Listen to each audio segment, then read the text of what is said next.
Press the bell icon on YouTube and don't miss another update. As the Game of Thrones has brought whole world to a halt, India remains unmoved. Why? Because it's busy in its own Game of Thrones, also known as 2019 elections. Like many warring characters in the Game of Thrones, one of the characters playing in Indian games is Pragya Singh Thakur, a BJP candidate from Bhopal. Thakur is capable of giving death curse to people who died fighting terror. मैंने कहा तेरा सर्वनाश होगा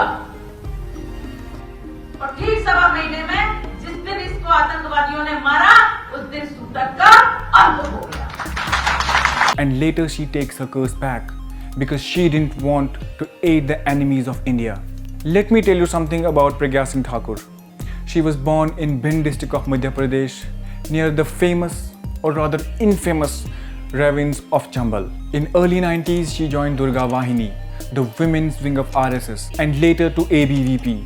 She also claims to have taken down the dome of Babri Masjid in 1992. Pragya Singh Thakur is just the tip of the iceberg. There is more to it. In the second phase of 2019 Lok Sabha elections, of the 1590 candidates who contested, as many as 251 had declared criminal records. If we break it down further, we find that 27 of these candidates had more than 5 cases against them. Also, in the first phase of Lok Sabha elections, of the 1266 candidates, 213 had declared criminal cases against them. Congress topped the list here too, with 23 of its candidates having criminal records, followed by BJP and BSP with 16 of their candidates having criminal records. The BJP isn't far behind. Its candidate from Kerala's Pathanamthitta, K. Surendran, has as many as 240 cases against him. In fact, he has cases all over Kerala, and almost 90% of these cases are related to Sabrimala controversy. Hot in pursuit in criminal trail is Congress candidate George Turkey.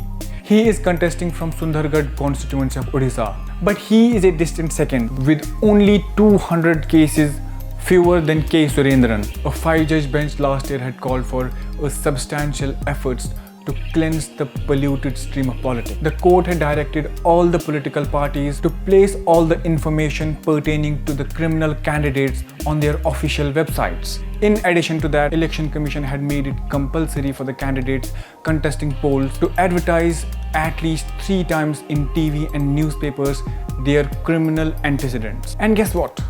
In the case of K. Surendran, newspapers had to dedicate 4 pages to his track record.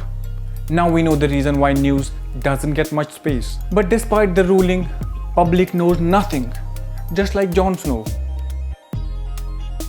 If we look at the numbers, there is an upsurge of parliamentarians with criminal records. There were 24% of parliamentarians with criminal records. It reached to 30% in 2009 elections, and it reached a whopping 34% in 2014 elections.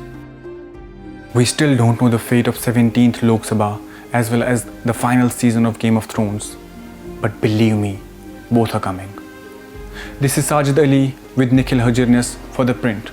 Keep following our Facebook and YouTube channel for more such videos.